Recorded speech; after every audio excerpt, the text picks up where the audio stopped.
So, guys, it's that time of the week again. Another podcast from the Fantasy Kickabout, and um, please welcome back to the podcast O'Hara and Dave, who joined us on the very first episode of the Fantasy Kickabout.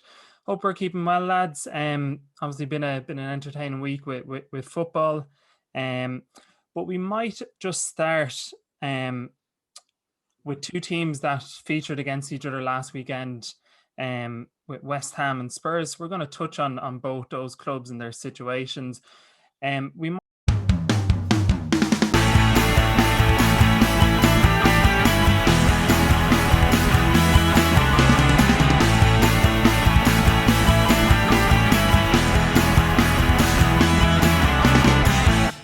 might start with, I don't know, people might describe it as a match made in heaven. David Moyes and West Ham. We might go to O'Hara first. What have you made of the turnaround, David Moyes, and his impact at West Ham over the last, we'll say, 12 months or so? I think it's been phenomenal, really. Like, obviously, I was looking into their form over the last few months, just there in the last couple of days, just leading up to this podcast. But like the turnaround from the end of last season to now, like they finished in 16th last season, like only a few points ahead of relegation, and they're in fourth now at the moment. I think it's only 4 points behind Leicester and United, like which is an insane turnaround, and they're entirely justified to be there, really. Um, like I've been really impressed because the funny thing, because obviously I've always kind of ridiculed David Moyes over the years, obviously with his long history with Everton, and then obviously that was kind of compounded with going to United for the little while. So I was obviously delighted when he did absolutely terribly at United, but he's been really impressive how he's turned it around this year. I think the circumstances of this season and how it's such a strange season has really helped him. Um, he's always kind of traditionally a manager who has his team kind of sitting back and like Mourinho has been over the years as well. That it's a solid back four and kind of sitting back and maybe going on the counter press kind of a thing. But with the season that's in it, and sure, remember we saw the stats earlier in the season where basically every team is pressing far less than they were in the previous season. That obviously suits them down to the ground.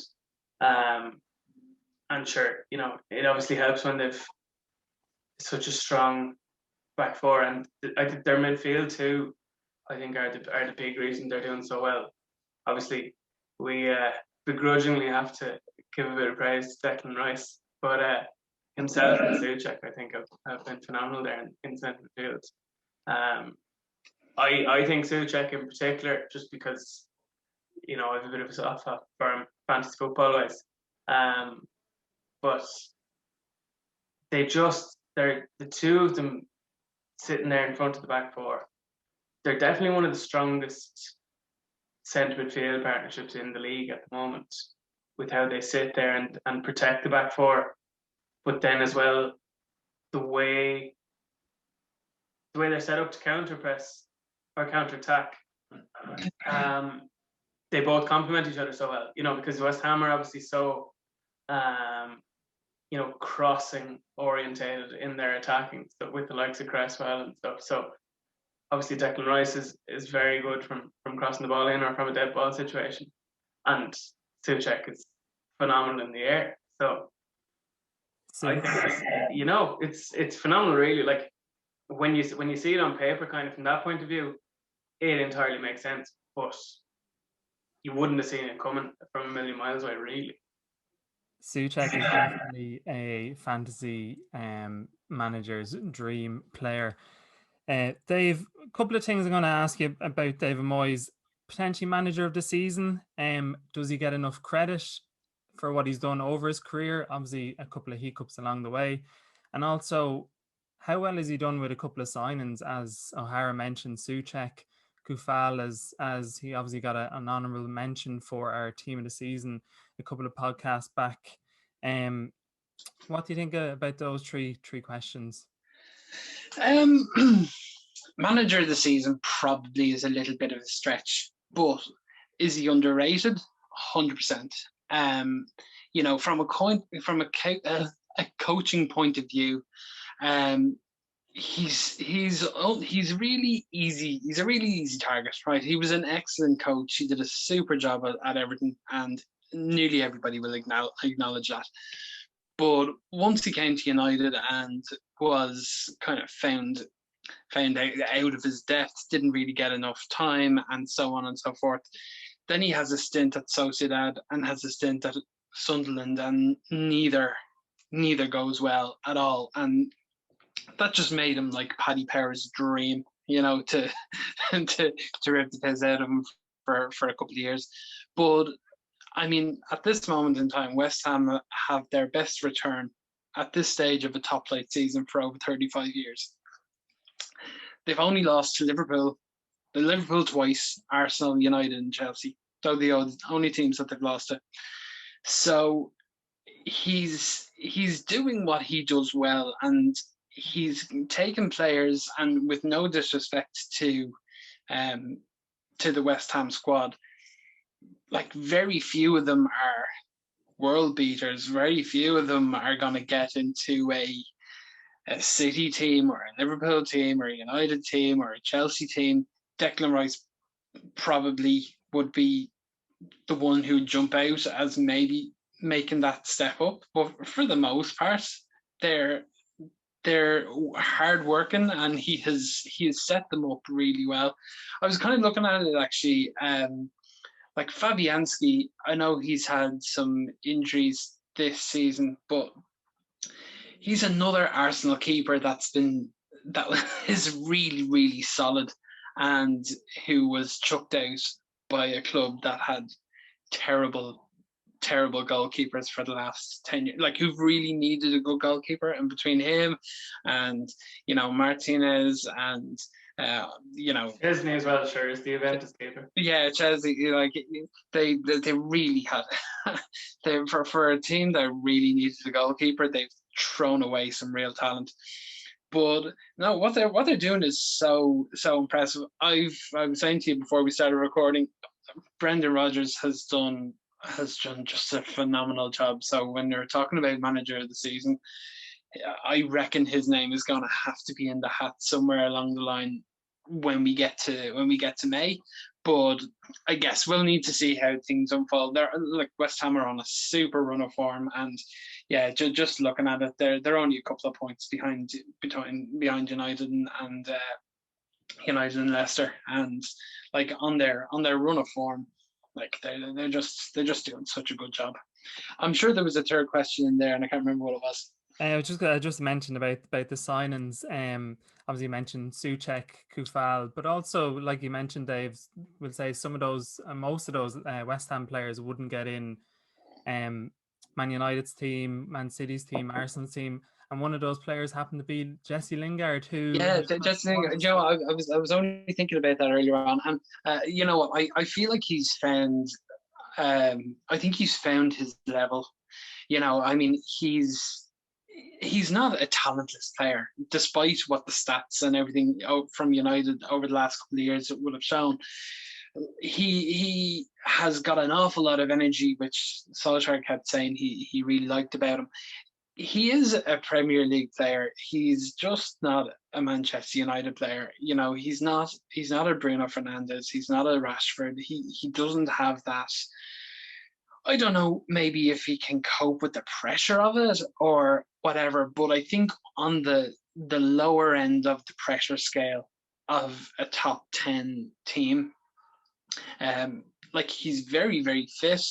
He's a hard worker, and someone like we know Moyes loves a player like that. He's listen, his best run of form, I think, in a United shirt was under Moyes and briefly under Mourinho, but he had a great stint under Moyes, so like he really likes him.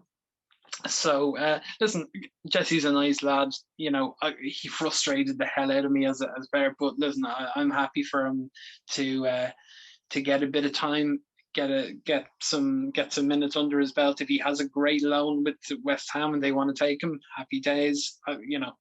suit everybody all around.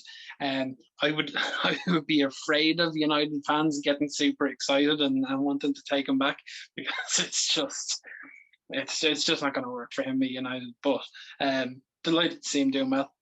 Yeah, I think Lingard, in my opinion, just needed a new lease of life, a new opportunity.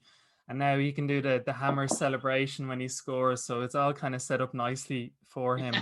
That's the sort of stuff that would annoy me about him. So by all means, go and do that in London. Go for it. O'Hara, can you see Jesse Lingard playing a pivotal role in West Ham and David Moyes achieving top 4? Can you see him achieving a top 4 position? It's an interesting one, isn't it? Because like your instant kind of inclination to say, no, like surely West Ham can't finish top 4. Like we would have been saying back when Leicester won the league, December or January time, where like there was still talk of will they even finish top 4? But like as we've been saying, like they're entirely justified to be in the position they are. They haven't fluked their way there. They're very solid defensively, very hard to play against.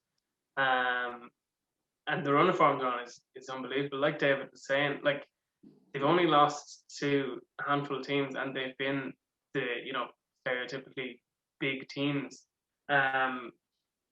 Like they've won, I think, 7 of their last 9 games, which is phenomenal form. And as well, obviously it's been such a strange season, but like so it feels that it's hard to put into context what stage of the season we're in, but like there's not many games left really. There's only a handful really. There's 12 or 13 games. So if they can put the run of form they've put together in the last 10 games into the next 10 games, then they'll absolutely have a brilliant chance of finishing top 4. I think, like Lingard, again, being a United player, I never had much time for him. I never really rated him, to be honest. He seemed good when he first came through, but like even then, I remember seeing a while ago, like he's had an absolute rake of loan spells. Half of them I totally forgot about. I was like, oh my god, I remember he was with them. So he's only really spent maybe 4 or 5 years off the top of my head, really as a United player and as a main United player. Like even was it last year? Fairness, he's only about 18 months younger than De Gea. Yeah, which is bizarre. But sure, he's one of these ones where he's like every single year, no matter what age he is, there's this talk of like, oh yeah, he's one of England's most bright up and coming players. Like, what is he, like 27 now? But no, again, like Dave was saying, like the way Moyes sets his team up, Lingard seems to do well in that type of a system. I agree with Dave as well in the fact that I think that's more of his level. Obviously, West Ham are doing very well and are in the top 4. So you could say his level was always top 4, but that's not necessarily the case. You can obviously see the case that West Ham are overachieving in the current climate, but definitely a mid-table, generally, Premier League team is the type of club he'll shine at, and so obviously he has shown in the few games that he's been there already. So yeah, as much as it would have shocked me to say it early on in the season, I think West Ham have a good chance of finishing top 4. Like Tottenham are well out of the race in my opinion, and Liverpool need to sort themselves out if they've any chance. So like Liverpool and Chelsea are the 2 behind West Ham at the moment. So I think it'll be, in fairness, obviously the title run itself, I think it's City's to lose. So I think it won't be necessarily an exciting title run in, but I think the top 4 one will be really, really exciting this year. Yeah. And speaking of the top 4, just have a quick look here. West Ham 5 points clear of Liverpool, 2 points clear of Chelsea, and as you mentioned, 9 points clear of Spurs.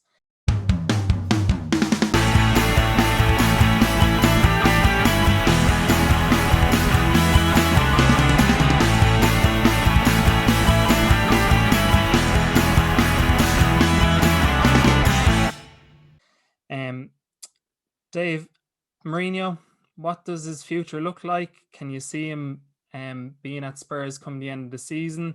5 defeats in 6 league games. I know they're off the back of a 4-0 win last night in the Europa League, but can you see Mourinho being at Spurs come May time?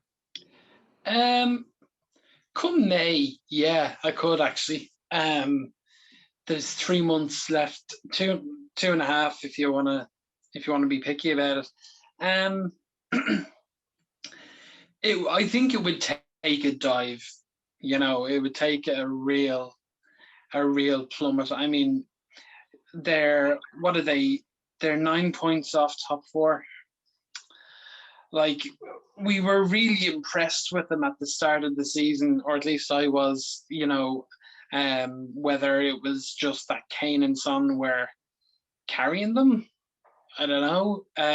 But they were top of the table at the start of December, weren't they? Yeah, they were. And there's with Mourinho, you're really not sure what you're going to get anymore. Where it used to be a thing where Mourinho would arrive at a club and they would become not necessarily defensive, but that aspect of their game would be strong, and the goals would shore up, and he would build on that.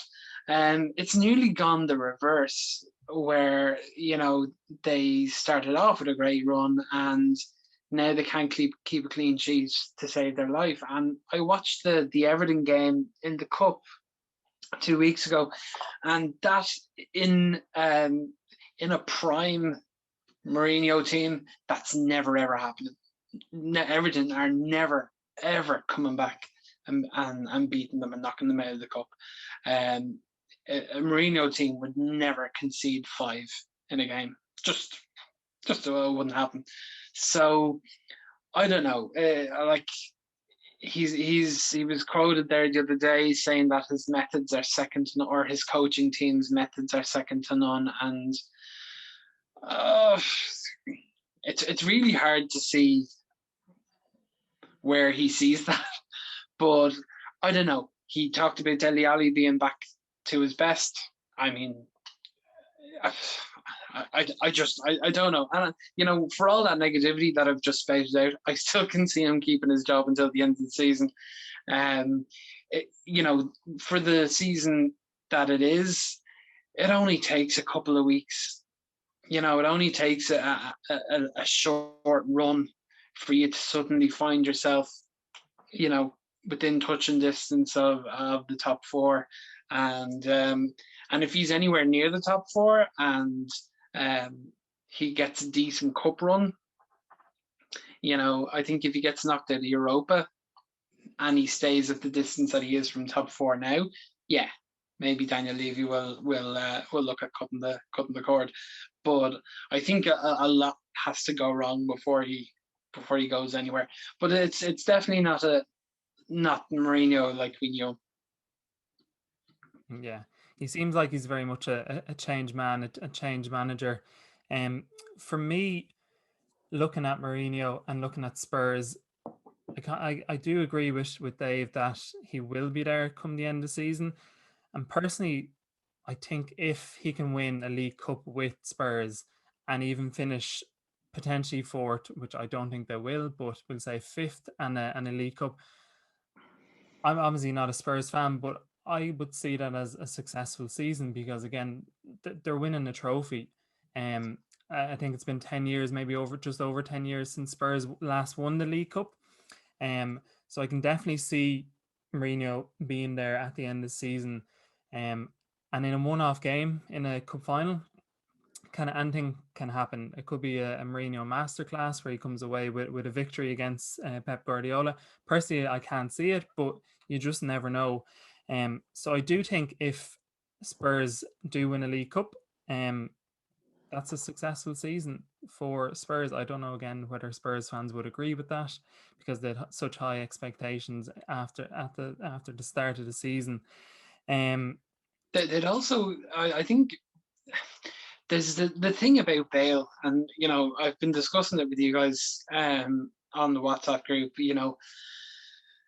like there's paying $250,000 for this guy every week, and Spurs fans must have been so excited coming into the season that they've got a manager who they rightly or wrongly felt that he was the one that was going to push them over the edge, right? They've been getting to finals, they've been getting to semis. He's the one who's going to deliver a bit of silverware, and then the prodigal son finally agrees to come home, and golf clubs in tow, and that he's come home, and it's just like, if I was a Spurs fan, I would be so disappointed with the whole thing. Like, I'm relieved as a United fan that we didn't go down that road, but it just feels like such a waste.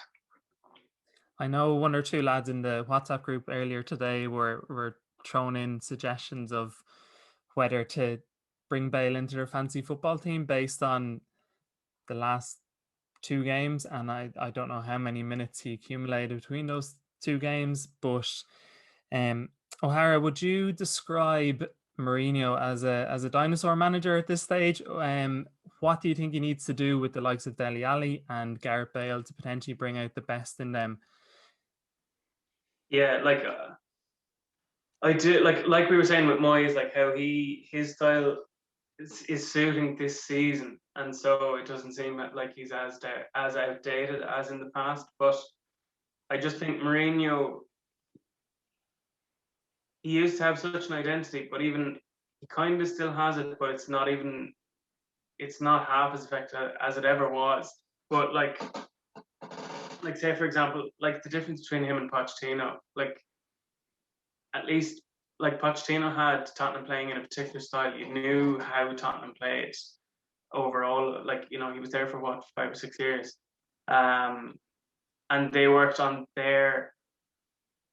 how they worked, and as in they worked on their own identity and their own build-up play or whatever. Where Mourinho, I think, obviously he has his park the bus typical one, but he seems to more often than not just focus on ways we could catch out this week's opponent and just work on that, as opposed to, like, say, when Liverpool were brilliant last season. They just played their way, and it didn't matter who they were playing against, that you'd expect them to play their way. Where Mourinho, he's just, as far as I've heard, obviously seeing stuff online, he's what we've always known him to be, in that he's far more defensively minded than attacking. So like you've been saying already, like, he obviously has his track record of winning trophies, so obviously a few of them would have been, delighted to see him come in terms of, they may have been disappointed to see Pochettino leave because they may have had a good personal relationship with him or whatever, but they still hadn't won anything with Pochettino and haven't won anything in years. So, Mourinho has this aura and, legend of, well, he picks up trophies wherever he goes.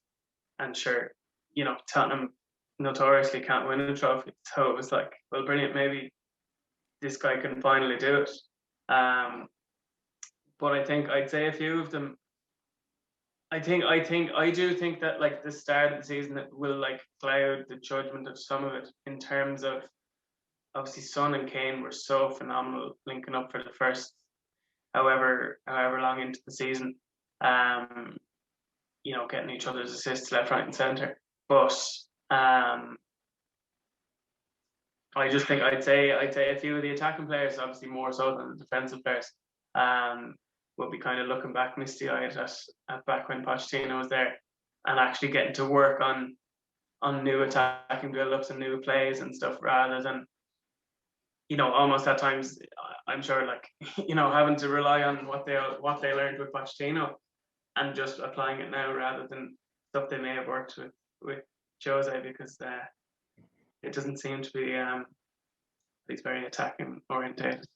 So, like, even with that, like Bale's an unbelievable player. Like, over the course of his career, has been a world-class player.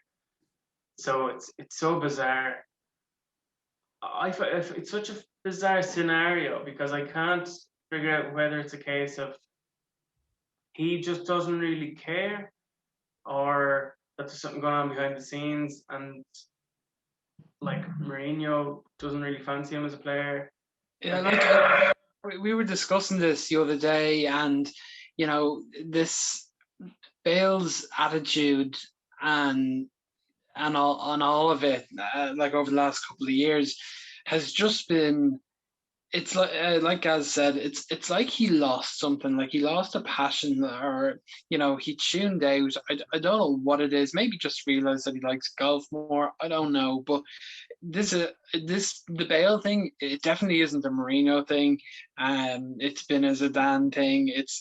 I personally, I just put it down to the player because like he had the opportunity to leave on so many occasions. And listen, don't get me wrong, he's getting 600k a week from Madrid. It's very easy to say, listen, I've got one career, I've got X amount of Champions League medals, like I've nothing else to prove.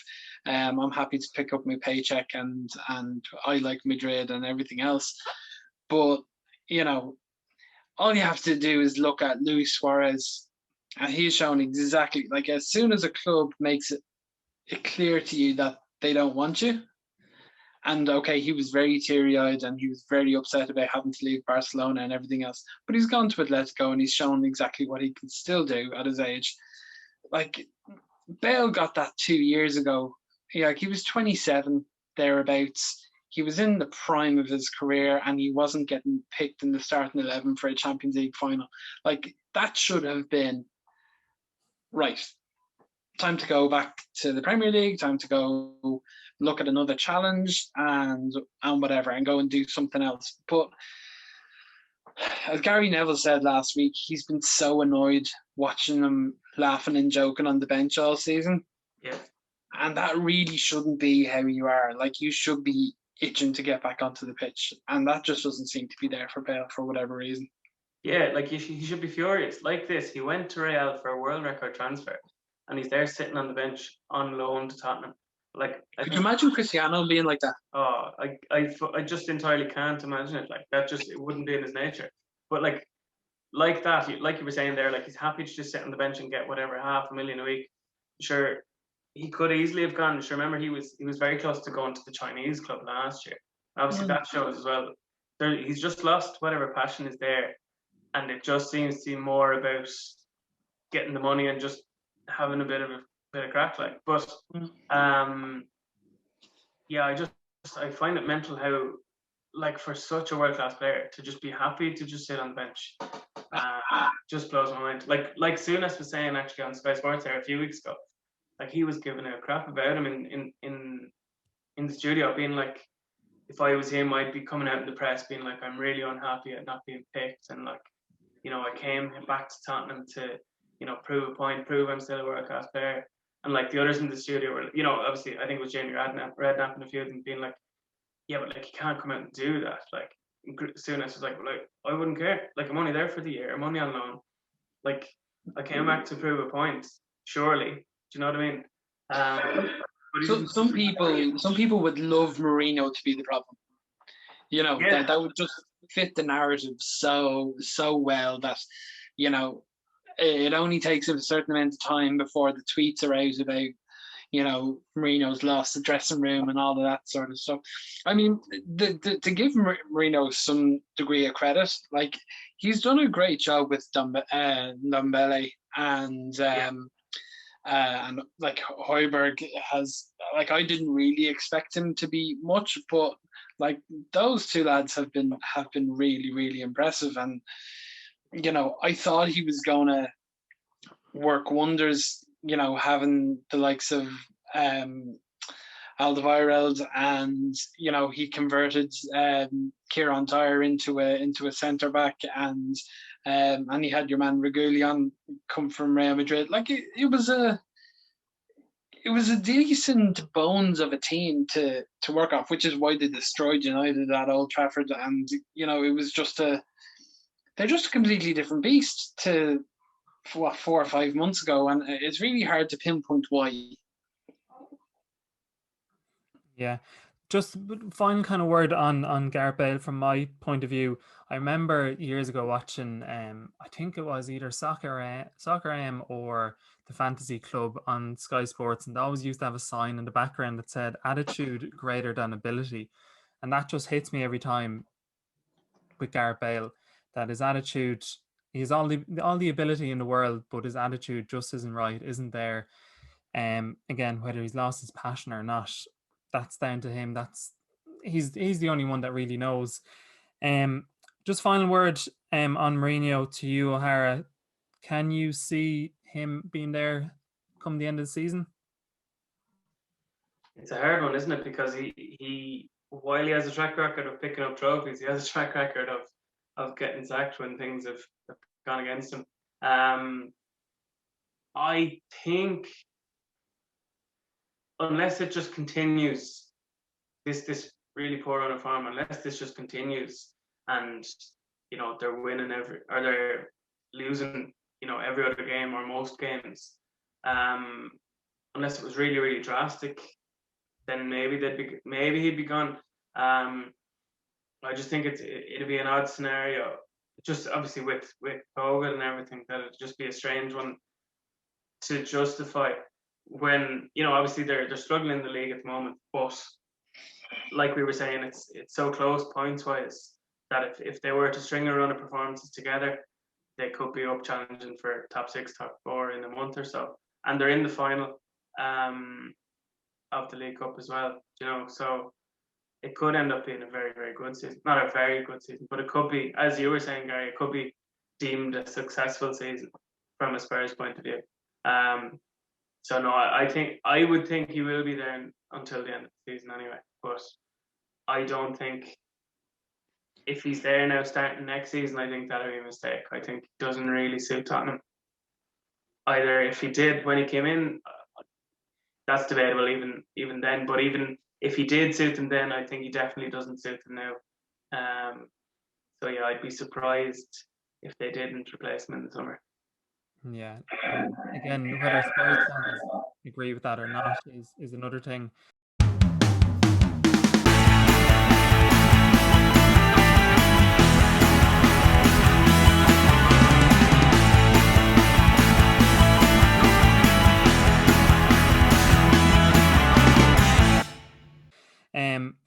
We might move on to a set of fans that are probably very, very pleased and very, very happy with their current manager. And obviously, Dave mentioned him a bit earlier for manager of the season, Brendan Rodgers. Dave, can you see Leicester sticking with their current form and not bottling top 4 this season, or can you see them history repeating itself and them dropping out a bit of a decline towards the end of the season? Actually, no, I don't see them bottling it. I was looking into this. I said to you before the podcast that I was looking into this a little bit more than I have on previous podcasts. But so this season, Rodgers has registered his first win over Pep, his first win over Jose, his first win over his previous employers, Chelsea, and his first win over Klopp as well. And he's just done such an impressive job. Like, I started looking back, and like, they lost Ben Chilwell last summer to Chelsea. They obviously sold Maguire to United. They let go of other players like Demarai Gray and Danny Simpson. But looking at who he's promoted, like, he promoted Ndidi from within the club, Harvey Barnes, and Maddison. He was already with the club as well. And then you've got the players that he's brought in, like our fantasy favourite Justin. He replaced Maguire with Soyuncu, who hasn't had the best of run this season with injuries, but he was pretty impressive for 18 million. And then he's got Schmeichel and Vardy on either end of the pitch. Tielemans as well, another super sign. I think last season they kind of had one way of playing, and that was route one. You basically created as much space for Vardy to run into as possible, and that was it. But it looks like he's kind of found another way where there's games now where he can, he was obviously famous for having a huge amount of possession and playing a high press. Even when his Swansea team came through, they were incredible at it. But now he's got games where he's allowing his team to switch to a 4-4-2 and sit a little bit deeper and be a bit more patient. I think he's done a super job, and for whatever reason, they've had injuries as well as a lot of other teams, and they've still managed to stick with it. So do you know what, I would have my money on them to progress that little bit more from last season for sure. Yeah, that was actually going to be my next question to O'Hara, just obviously since he's a Liverpool fan as well. Leicester, obviously an awful lot of injuries this season, throughout the season. How well have they done to maintain their form? Obviously have players that have come in and almost replicated the form of the player who's out injured. Dave obviously mentioned Soyuncu, who was I think he was in the Premier League team this season, last season, if I can remember correctly. That's what I was going to say. Yeah, I think he was. Yeah. How well have they done, O'Hara, in terms of the injuries? And in a way, you'd almost forget that they've had so many injuries.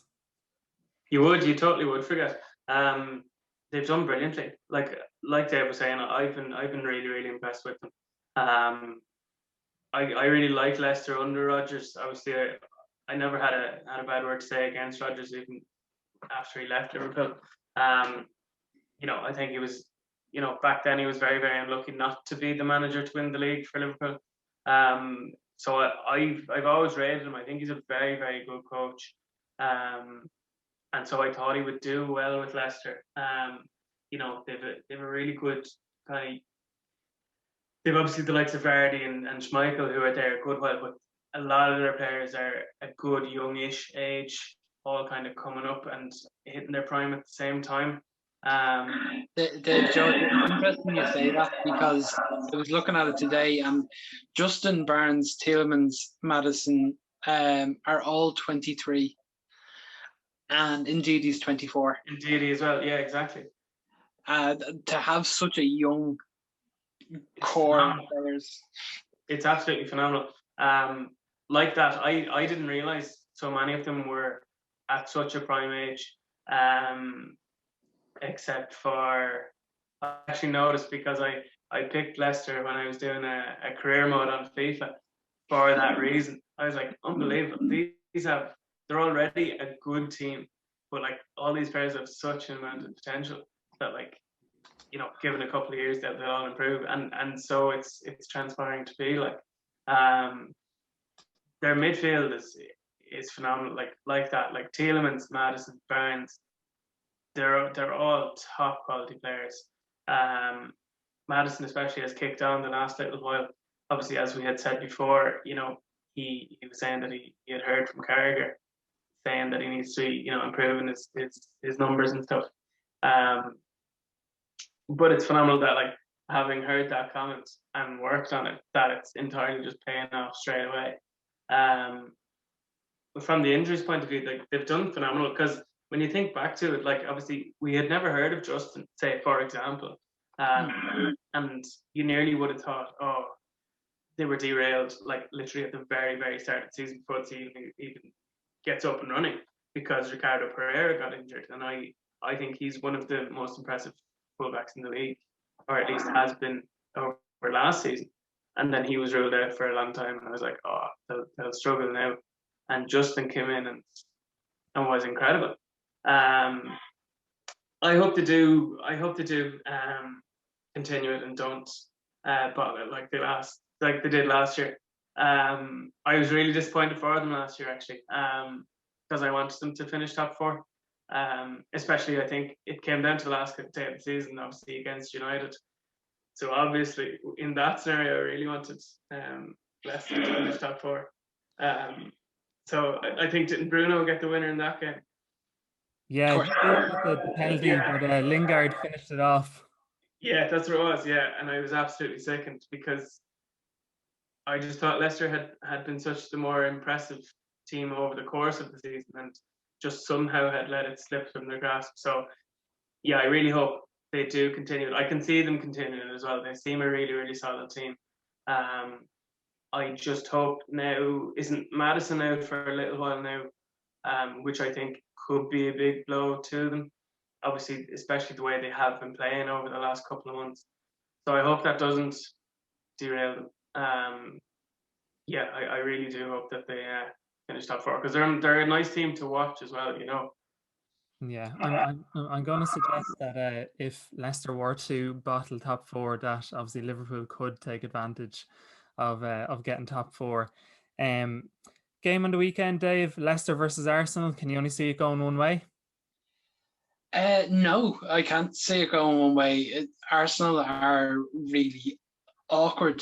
They're such an odd team.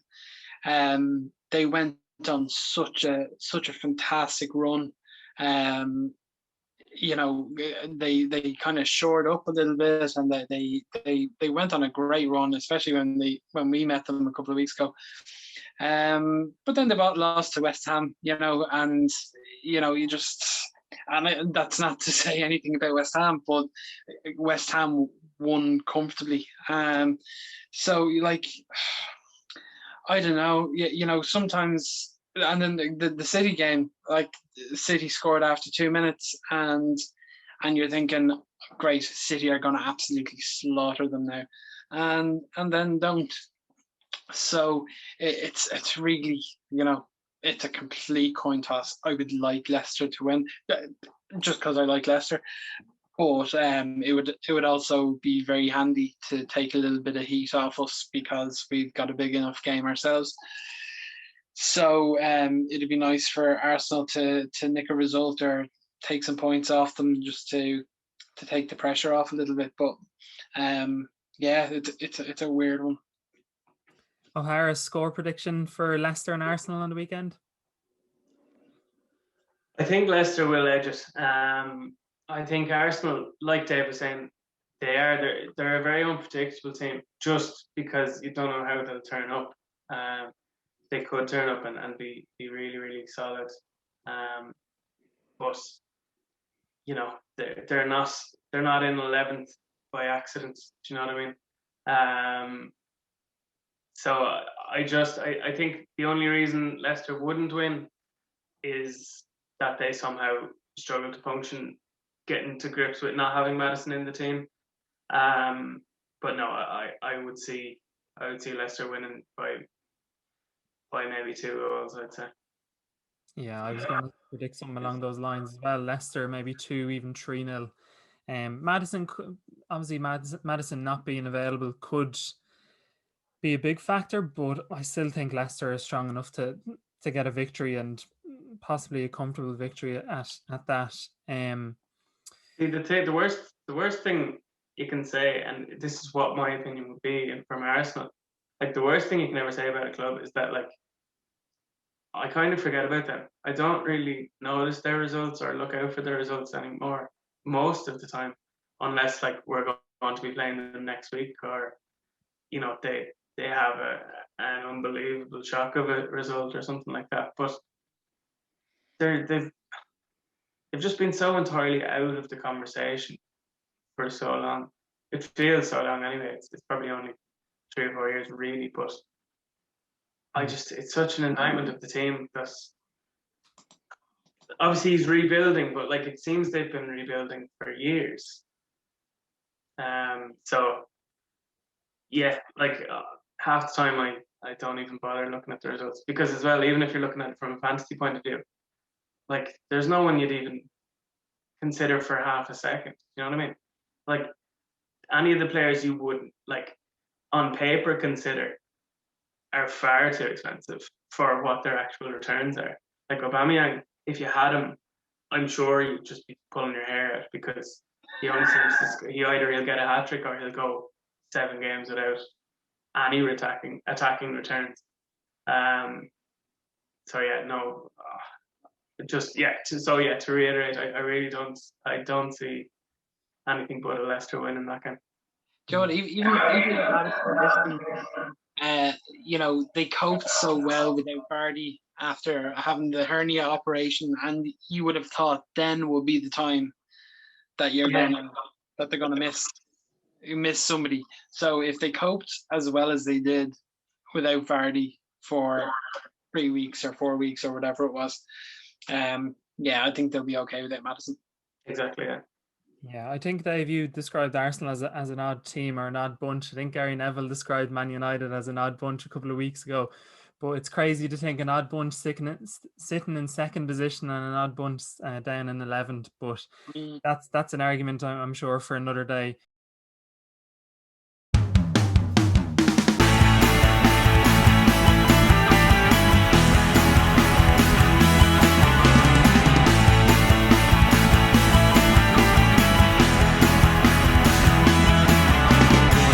Arsenal, obviously, back in the day, we'll say, were competing with Chelsea, United, for league titles, for top fours. Might give you the first word, Dave, since you're a United fan, on probably the biggest game of the weekend, Chelsea versus United.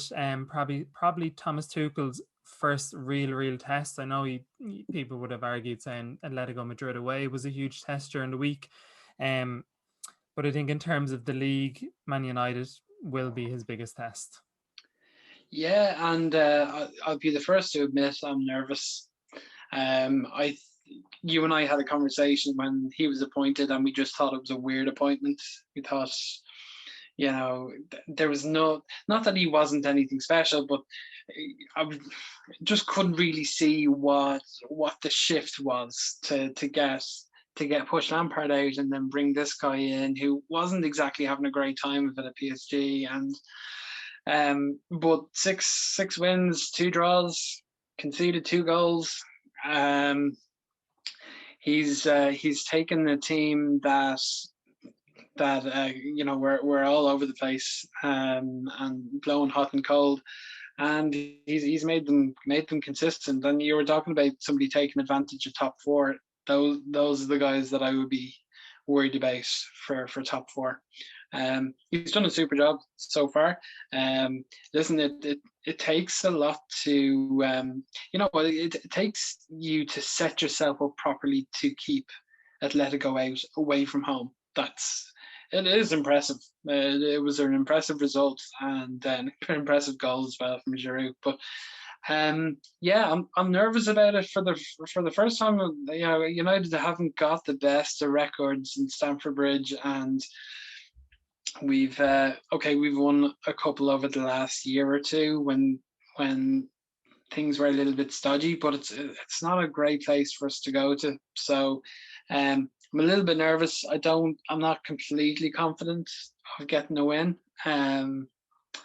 But here's hoping. Listen, we're going to hopefully finish off the job here at Sociedad and go in with a bit of confidence, and hopefully we can break them down. But he's made them difficult to beat, and that's kind of what United have struggled with this season. When teams make it difficult, we tend to struggle. Yeah, it was one of the points I think both of us made, Dave, when Tuchel was appointed, saying he does bring a lot of baggage and tends to have fallen out with the hierarchy or potentially some players. O'Hara, what did you make of his decision to withdraw Hudson-Odoi after bringing him on as a sub, and then the next game Hudson-Odoi starting? A bit bizarre.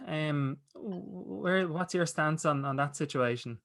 It's madness, isn't it? Like, that's always this like unspoken rule of like, oh, you can't under any circumstances substitute someone you've already brought on.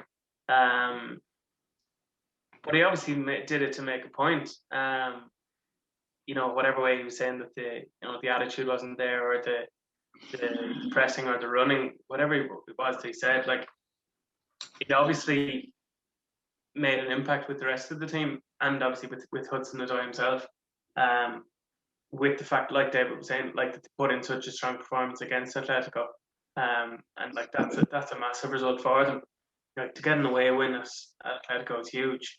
But yeah, no, I think it's an interesting one because obviously it's always interesting if a new manager makes that kind of a move, almost a power move in a way, but just really just kind of straight away laying down the ground rules of like, this is how I expect my team to play, and if you're not going to basically abide by that, then you don't have a chance.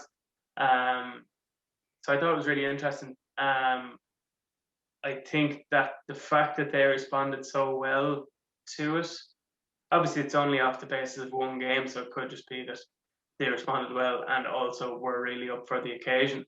But obviously at home to United is an occasion in itself as well. So I would say, yeah, I'd say it'd be a really interesting game. I'd say it'd be a very good game to watch. And it could go either way, really, depending on how the teams turn up. Obviously, what would I rather? I suppose a draw, really, from a Liverpool point of view. But yeah, no, I think it'll be an entertaining game. It's nice when there's a new manager who comes in and kind of looks to overhaul the way the team has been playing, and then that the team kind of responds quite quickly and well to it. No, so I'd say it'll be a tough game for United, I'd say. Yeah, I think when we look at United against Chelsea, their records under Solskjaer has been quite good, bar obviously the 0-0 draw earlier on in the season and the FA Cup semi-final last season. So I'm kind of similar to yourself, Dave. A bit unsure, probably a bit nervous as a United fan because of the impact from Thomas Tuchel since he's arrived at Chelsea. It'll be interesting to see whether Cavani's fit, Van der Beek is fit, McTominay's fit, and whether Solskjaer will go with Bailly, whether he'll go with Lindelof, because I know Bailly's had a couple of good games against Chelsea, especially the away game last season at Stamford Bridge, the 2-0 win. He's starting tonight, so yeah, you know what Solskjaer's like for playing him 2 games in a row. He's a very, very good defender on his day, but the fact he can't play him 2 games in a row is a little bit. It's ridiculous. Yeah. Just one thing on United, Fernandes. You kind of see people throwing out these arguments online saying, well, he doesn't perform in the big games or the so-called big games. But I was kind of thinking back that he had an assist against Chelsea, the 2-0 win at Stamford Bridge last season. He had an assist against City for the little chip over the wall for Martial. Spurs game, I know obviously it was 6-1, but he was still got his name on the score sheet. How do you winner against Liverpool in the FA Cup as well? Yeah, so again, there's numbers there to be had for Fernandes, so I do think he does turn up. But I think as a United fan, we'd really like to see a big performance from Fernandes on Sunday at Stamford Bridge. Yeah, I mean, I don't mean to sound kind of flippant about it. He turns up so much that as a fan, I'm not in a place mentally where I'm gonna say, oh well, you didn't do it then, or you didn't, you turn up against, whoever, and well, you didn't produce it then. Well, okay, but his goal involvements so far have just been staggering. And if you're going to pick and choose, like, we get a lot of fans who will either be, I don't know if you ever noticed this, when we don't get we lose to Sheffield United a couple of weeks ago, and it's kind of, we can't beat the teams at the bottom of the league. And then when we go and beat the rest, beat Fulham and beat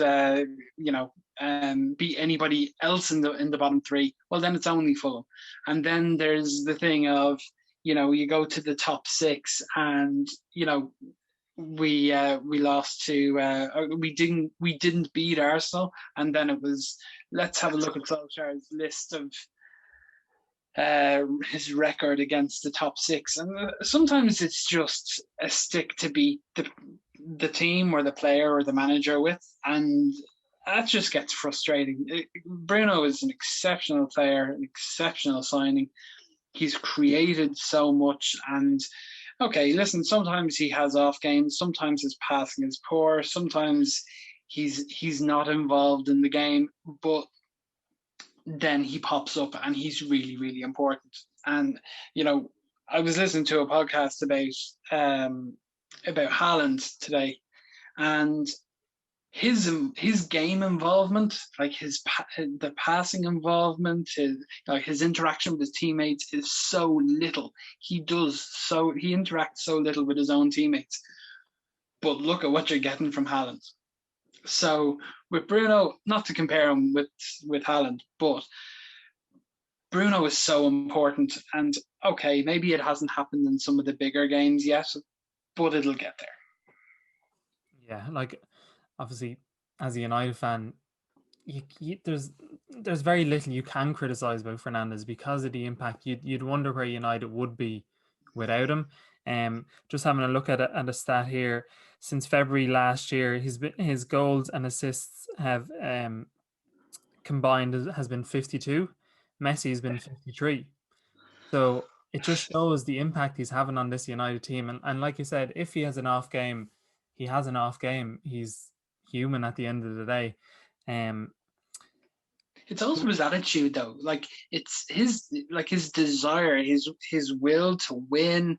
Even when you see him being interviewed after games, when he scored 2 or 3, and they're asking him about his goals, he's kind of dragging it back to the result. It's dragging it back to the performance. He's dragging it back to the team. He's not, as much as he's probably selfish in terms of how he gets goals, he's not absorbed. He's not self-absorbed, and like what he's brought off the pitch, I'm sure, is as important as what he brings on it. Yeah, like I'm sure, Harry, you take a player like that at Liverpool, especially with the impact. I don't know, from a Liverpool perspective, did you expect Fernandes to come in and hit the ground running like he did, or to be involved in so many goals a year on from when United signed him? I think he's a brilliant player. He's a phenomenal player. I'd take him in a heartbeat. To be honest, he had been linked with us beforehand, and so I had my eye on him for maybe 6 months to a year before you signed him. And obviously we've made such brilliant signings in the past that, we had gotten in Alisson, Van Dijk, the front three, Fabinho. We had, obviously that was the season we won the league, so obviously we had a fully functioning, brilliant team. But in just generally world football, if there was a player who, looked like he was going to be moving on to a bigger team soon, he was the one I really, really wanted Liverpool to get. Like, say, do you remember a couple of years ago, like, say, the summer where we got, like, Keita and Fabinho, where we almost got your man Nabil Fekir and pulled out due to his kind of that potential for niggly injuries, kind of. So he's, from what I had seen of Fekir at the time, Fernandes, then when I then saw him at Sporting Lisbon, I was like, okay, no, he's the guy we need. Like, and obviously, with all the undercover agent guys, like with Alisson and Firmino getting the likes of Fabinho on board to join, and players knowing each other from previous clubs and stuff. We played Sporting Lisbon in a pre-season friendly this summer before. Didn't you sign him in January? Yeah. So we had played Sporting Lisbon in a pre-season tournament the summer before that season. So obviously I'd been keeping a good eye on him in that game. And then after the game, all the, like, Klopp giving him a hug, and like a few of them, like, seemed to be chatting well with him, and I was like, oh yes, here we go. They're putting in the groundwork to get him. So of all the players United have signed over the years, particularly over the last few years, he's definitely top of the list of the ones that I was definitely disappointed. A, that he didn't go to Liverpool, but B, that he went to United. So from that point of view, I knew he was a very, very good player, and thought he would settle quite well. You know, obviously a few of the Portuguese players seem to settle well when they come over. Obviously the few that you've had as well. But I wouldn't even thinking he would do well. I could never foreseen the level of consistency is just outrageous. Like that, he's a fantasy football dream where it's like he's getting returns 95% of the time. You know, he'll get a 2 once every 10 games or something like that. It's phenomenal how consistent he is with always cropping up with a goal or an assist. Like obviously I wouldn't often watch the United games at the time, but like if I'm looking then on the app on live score or something like that, and I click onto it, like if Bruno isn't the one who scored, he's there in grey underneath as having gotten the assist. I'm like, perfect. That does me again. Do you know? Yeah. I'm just going to give a little shout out to Donegan McCormack just to say, O'Hara just said Bruno Fernandes is a fantasy football dream. So I think he may be the one of very few that may not have him in our league in his team. O'Hara, you obviously hoping for a draw, or you probably predict the draw between Chelsea United. Dave, score prediction for the game on Sunday? Let's go super positive. I'm gonna go with 3-1 to United, and that's I reckon if we nick 1 or 2, then the third will come. But I think it'll all come down to breaking in that first goal. Yeah, I've always been this sort of fan where I'd be optimistic, positive going into a game, even in the times under Moyes, even in the times under Van Gaal, Mourinho as well. I'd always try to be optimistic. It was kind of only a bit of hope going into a game. So again, I can't not go for United win. Call me a realist or not, but 2-1 United. That's what I'm predicting. Fernandes obviously to have a big impact on the game. Yeah, I think it could be I think it'll be a really interesting game. Like I don't see it being a 0-0 draw. Do you know what I mean? I wouldn't be surprised at all if it was 2-2. I think 2-2 would be a brilliant game. I think if I had to pick one to win, I really, to be honest, I really don't know who I pick, to be honest, because like I was saying earlier, it's very much which, like, you know, United have obviously been in very good form for the most part, but like they can turn up and be off their game, so it depends on who actually turns up on the day. So yeah, draw would be perfect now for me if Liverpoolers have any chance of getting back up to the top 4.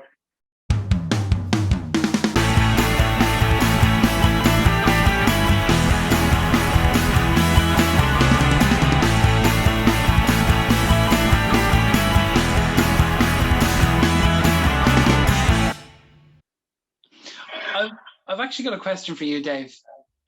Just out of interest as a Liverpool fan, right? I see that Tuchel has changed Chelsea to playing 3 at the back with 2 defensive midfielders in front of them, and it's obviously helped shore up their goal threat. And we were talking about this on the thread the other day, but what would you think of Klopp adopting something similar where he doesn't have to worry about 2 centre-backs, where he can ask, maybe ask Trent and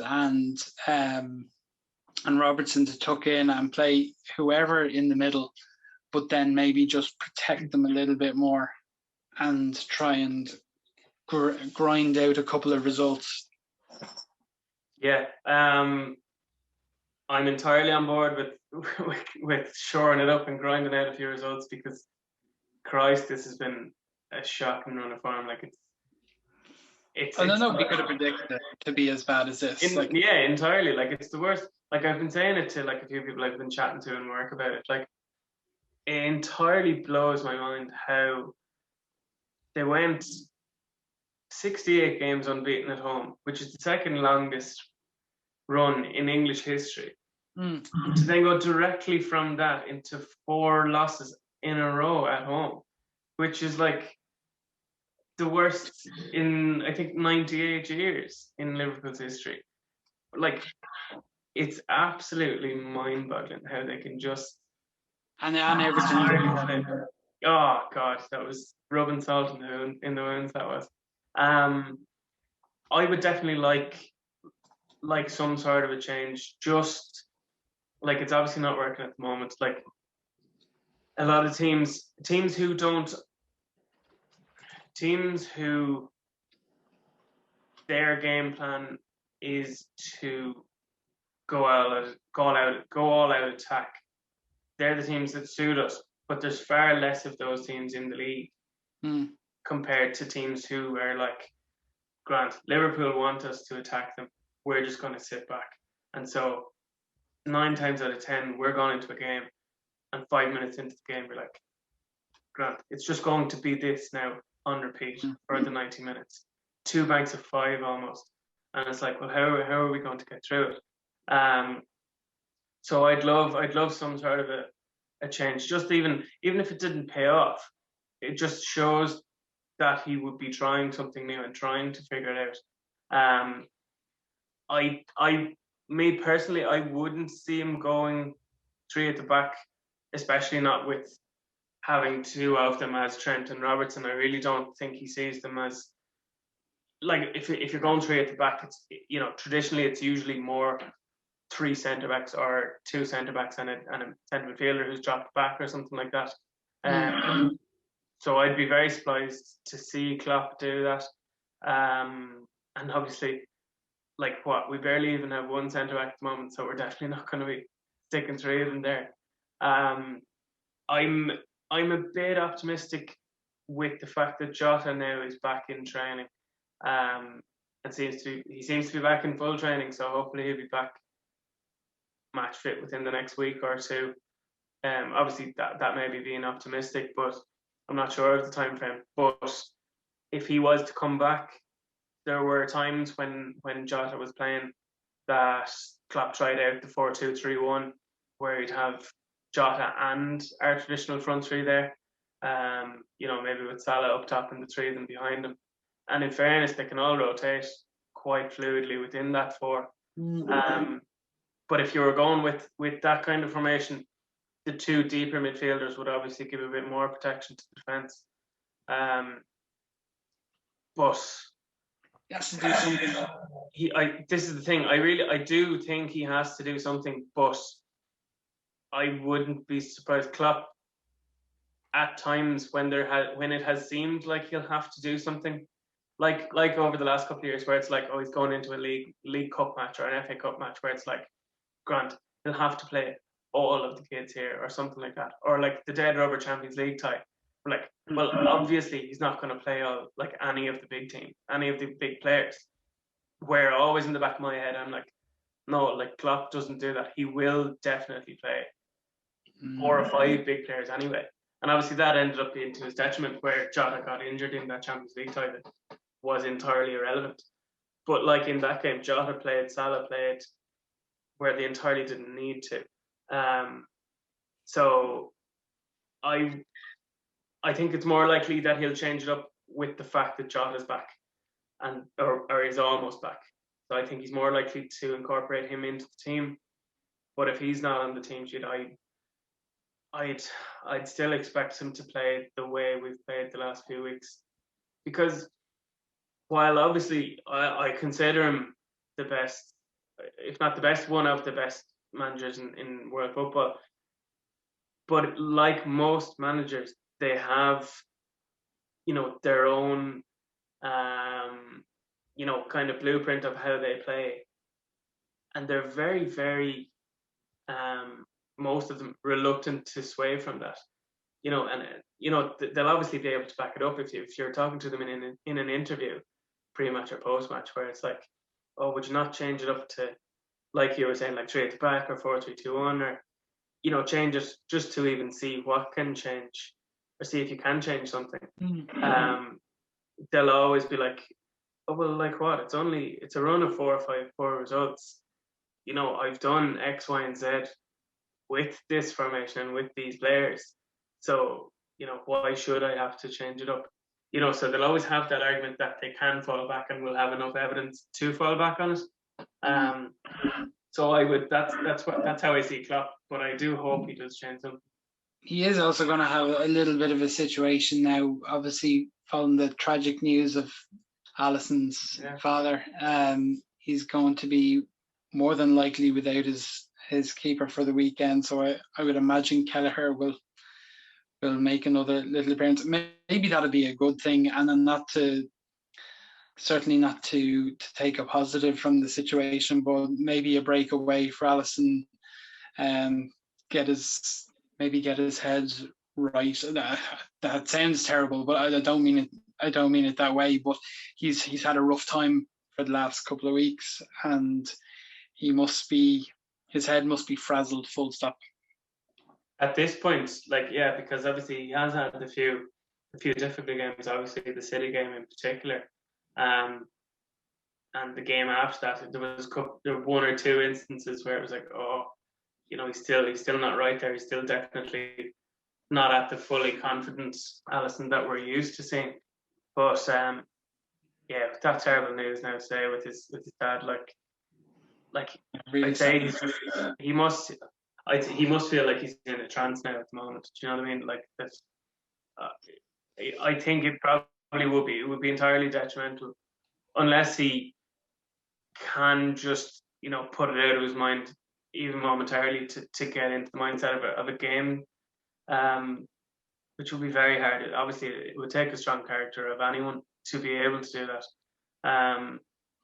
You get the handful of players who would be like motivated by it and like, I'm going to do it for the person who's passed away or something like that. But I think he seems like a strong character, but as well with compounded with the fact that he won't be able to go home. From what we've heard, he won't be able to go home for the funeral at all because of COVID. Like that's got to be such a difficult situation to have yourself in. Well, we've seen obviously in recent weeks, Klopp lost his own mother. This seems a little bit more. I don't know. Klopp's mother wasn't well, so maybe this being a little bit more. Because it's more of a tragic death. More of a tragedy, and Klopp isn't on the pitch. Not to take away from the job that he's doing, but just a goalkeeper has so much in the way of concentration that's demanded of them when they're on. You would think he will put in Kelleher, or the other guy, I can't remember his name. Adrian, that's it. Yeah. Then again, I don't know if he's much better, but yeah, I mean, it's kind of going from one challenge to the next this season for poor Klopp. It really is. I said like that now. Obviously, that's nothing that you can account for, but obviously probably will impact, and it will be one of the other lads, I'd say, in goal at the weekend. That compounded with Henderson's injury there the other day, and obviously the news coming out a day or two ago saying that he's likely to be out for up to 12 weeks, and fighting to be in contention for the Euros now at this point, which is so incredibly unfortunate and so I think with that, like with Henderson's one now, that's I think surely just one major injury too far really for Liverpool. Obviously I'm still very hopeful of getting top 4, but like even if you were telling me a month ago that, you know, you'd be happy fighting for top four. Like, even up before the City game, you know, I think, like, before the City game, we had only lost the 2 games. So had we won it, we would have only been, I'm not sure exactly what it was, but we were definitely within reaching distance of them. You know, we were within distance of them losing 2 and us winning 2, and we'd be right up it. But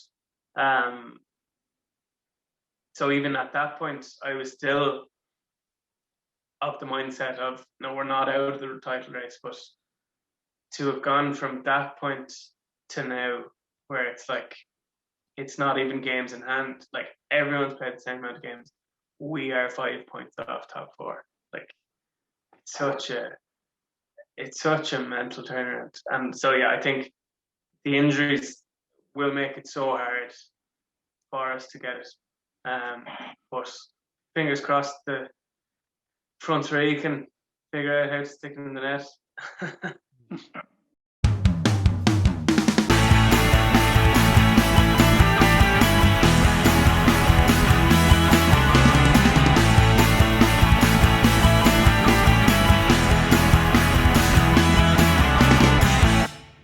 Was a very good, very interesting question, Dave. Obviously, in terms of a tactical decision that Klopp may have to consider in upcoming games, and it might be interesting maybe over the next couple of weeks if he does decide to do that, to get a couple of the Liverpool lads on and just even chat about it in a bit more in depth. Speaking of tactical decisions, and obviously it's come to that time of the pod where we chat a bit about our fantasy Premier League teams. But just before I do, guys, something obviously came up during the week where Aston Villa banned their players from playing fantasy football. What I just found it bizarre that it was, I don't know, it became such a big deal. What's your thoughts on it? Do you agree with players playing like professional footballers playing fantasy football? Obviously, we hear Patrick Bamford week in, week out saying he's disappointed because he captained himself and he didn't score. A goal was disallowed due to VAR for offside or something. O'Hara, I might come to you first. Do you agree with it? Just before I do pass it over to you, James Richardson was on Off the Ball during the week, and he is a host of the official Fantasy Premier League podcast. And he was saying he reckons at least 50% of Premier League players participate in fantasy football. Cool. Yeah, no, that's really interesting, because even like the talk of Bamford earlier in the season, and then obviously with all of this that's come out with the Aston Villa team, I was surprised, because I had thought, I'm not sure why, there must have been talk about it a few years ago, but I had thought that Premier League players weren't allowed to play. I can't remember whether there was an incident before or anything like that, but maybe it was just something I had made up in my head at the time. But I was fully sure that Premier League players weren't allowed to play it because of, you know, they could change something about how they play to come out with a different scenario to do with actual fantasy football. But so I liked then that hearing the likes of Bamford that they play it and stuff like that. I find it interesting that they've banned all the Villa players from playing it, because, like, you can understand where they're coming from in terms of half the team got out Grealish, so we all saw that once the deadline came. Obviously, I was sickened when I saw it, because I had been there sitting at the computer at 6 o'clock and the deadline was 6:30, and I was like agonising over a couple of changes, and I kept Grealish in, and then 7 o'clock it comes out, oh, Grealish has actually been transferred out by a load of his teammates, and I was like, well, they could have told us that an hour ago, couldn't they? But it's obviously the type of thing that won't come out until the deadline's gone, because of the fact that you only see the transfers you've made that game week when the deadline's gone. But so from that point of view, it was never going to benefit any of the fantasy football managers. But it obviously gives a bit more time to, if the information comes out that these players are injured, obviously the lineup is usually only announced an hour before the game with any given game. So Villa were only due to play, I think, on the Monday or so. So like that was giving the team they were playing against an extra 2 days, knowing Grealish isn't going to be playing. So you can see why they've come to that decision.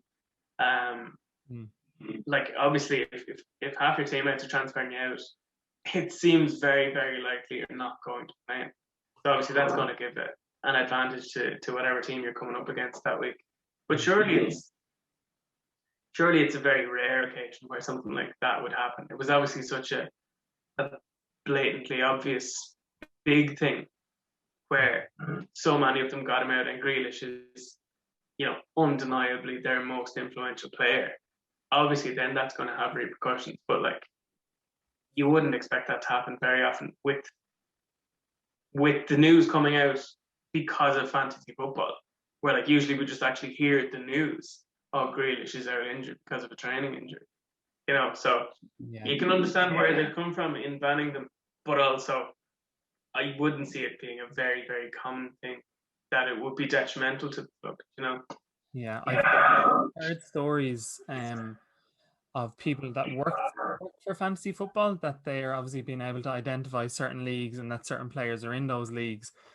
And before obviously the deadline comes, those lads going in on their on the fantasy football website and looking at certain players' teams. I've heard a couple of those stories over the years.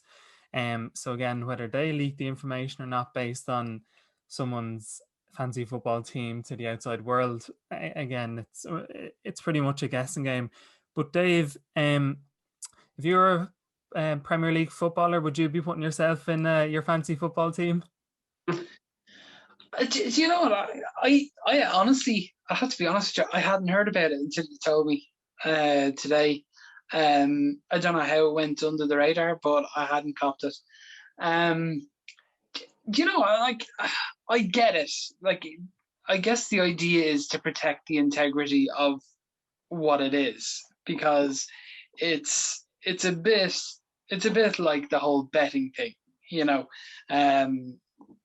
players can't just aren't allowed bet on matches. And I remember Joey Barton getting done for a game that he had no vested interest in, and in a completely different league, in a completely different country, but it was still, the rules were that he couldn't do it. And I know there's no huge financial benefit to it, to it being affected by the players that are in there, but I don't know, there's still something about it that the more I think about it doesn't quite sit right with me. So yeah, do you know what? I think it's right. I think it's right that they shouldn't be part of it, because it's based on them. That's what I was thinking, yeah. Because like that, it seems, sorry to cut across you there, but like that, because that's why I had thought it wasn't allowed, because it's obviously there isn't money involved in that, there's no buy-in to the website itself, but like surely it can be seen as a form of gambling, because it could affect the game in terms of, say, for example, if you had one of your teammates on your team and then you're running in on goal and it's a 2-on-1, that then you'll pass it across to them rather than try to score where you normally would have. That's why I always found it strange. That's why I found it. What I'm saying about it, it's not a financial thing like betting. It's like putting a bet on a game, but it's about the integrity of what it is, and even that, though that has no monetary value to the player, to the managers, you want to know that, listen, this is a game of luck. It's completely a game of luck, and that luck changes from week to week, from game to game, and it's all about how you shift it and move it, and sometimes it breaks free and sometimes it doesn't. But if the players that it's all based on have a vested interest for whatever reason, and can manipulate it, then it's not right. So yeah, I wouldn't put me in my team to answer your question, but yeah. I was going to say maybe the Premier League footballers have monthly prizes. Who knows? So they're battling it out in that sense. But speaking of monthly prizes, O'Hara, you're in with a shout again. You could make history, in the fantasy Kickabout fantasy league, in a sense that you could be the first manager to win back-to-back monthly prizes in terms of manager of the month. Double game week coming up this weekend, and obviously throughout the week. What is your thinking this game week? Have you got any chips left? Are you thinking of using them? Are you thinking of trying to bring in as many players as possible that have double fixtures? Yes, basically to all of those questions. Because I think I've used my bench boost and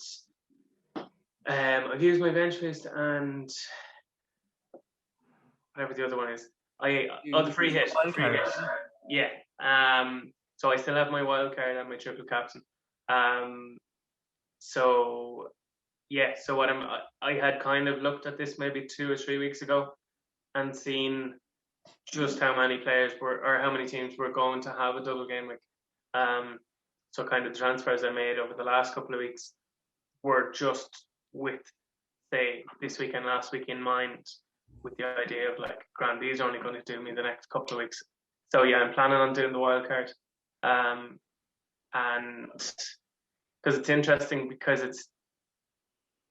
it's an added thing to have to think about, with that there'll be a couple of teams with a double game week next week, but then also the obvious one of the massive blank one in game week 29, where there's only 4 games. So I was giving it a bit of thought today. I haven't played it yet and haven't actually made the transfers yet, but I always had it in my head that I was going to be doing the wildcard this week, so that's what I'm going to do, and look at getting in that my first 11 are all playing twice, but then obviously having an eye on the fixtures over the next couple of weeks. Like say Leeds don't have a double game week this week, but obviously have been kind of big fantasy assets over the last little while, and they are one of the teams that are playing in game week 29. So even so basically it'll be some form of getting in a whole first 11 that are playing twice, and then the players on my bench are players that I have with the future couple of game weeks in mind.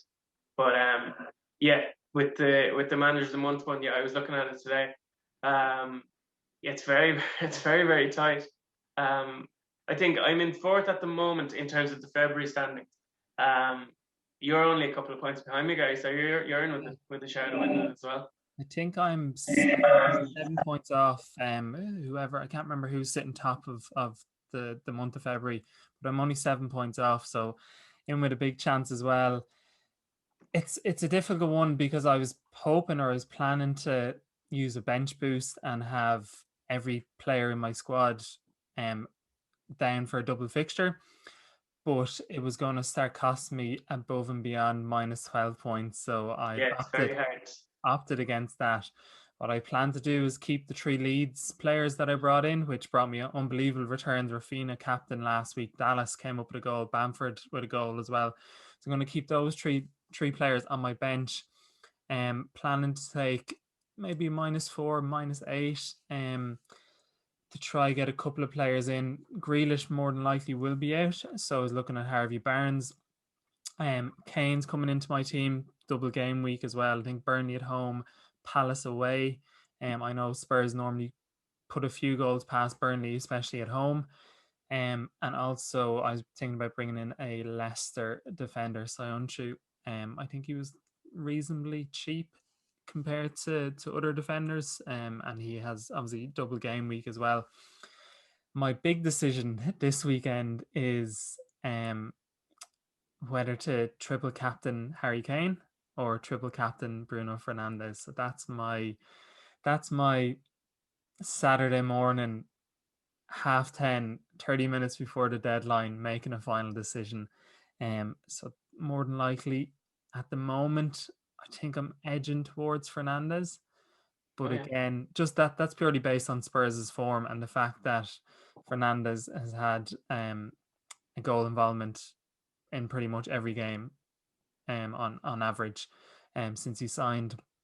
Dave, any differentials you're going for this weekend, or don't listen to me? You don't need any advice. Just before you go on, I'm just going to say, don't forget, a couple of weeks ago, O'Hara, actually, when we started this podcast, you were pretty much down 25th, 26th, I think. Yeah, so basically, from the second this podcast started, I've just flown up the league. I was in 28th when we did the first trial run of a podcast, and that's why I'm looking forward, obviously, to this week, because the double game week. It was a big double game week that basically launched the resurgence. Because that's why I'd go with, if I had, I'd go with a bench boost, because if you could possibly have 14 or 15 players playing twice, that's such a massive advantage on other managers. But obviously I played it during that double game week, and it worked very well. So I was happy enough with that. But yeah, I've absolutely flown up. I think I'm in sixth at the moment, which is actually up into one of the money positions. So I have my eyes on continuing to climb, get up to the big money. I was a coincidence. That's great, Dave. I'm exactly where I was at the start of the first podcast. They're about give or take a space or two. Consistency is key, Dave, really, isn't it? Slow and steady. No, do you know what? I actually I had a good look at it at the weekend. The other day, and I took a -8 point hit to literally bring in the Man City defense. And actually Rudiger has had a pretty good couple of weeks. So I've brought in Rudiger and Mason Mount as well. He's performed pretty well under Tuchel. So but it has to be Bruno for captain for me. I don't think I'll ever turn my back on him again between now and the end of the season unless he gets injured. But nothing wild or wonderful. Touch wood that he does get injured, yeah. Shut up! Don't. I won't get vicious about it. No, but honestly, I'm crossing my fingers each week now at this point, and hoping for the best. I've got a bench boost, and my only hesitancy about using the bench boost is that I have Cavani on my bench, who is questionable. Yeah. So that'll really be my only decision as to whether to take the pop on it and hope for the best, or it's the thing about playing with your heart in your head. I've got two Chelsea players, and their double game week is obviously the United game is on Saturday, and then they've got Liverpool. So am I kind of hoping that they fumble at United, but then make it up at Liverpool? Listen, it is what it is.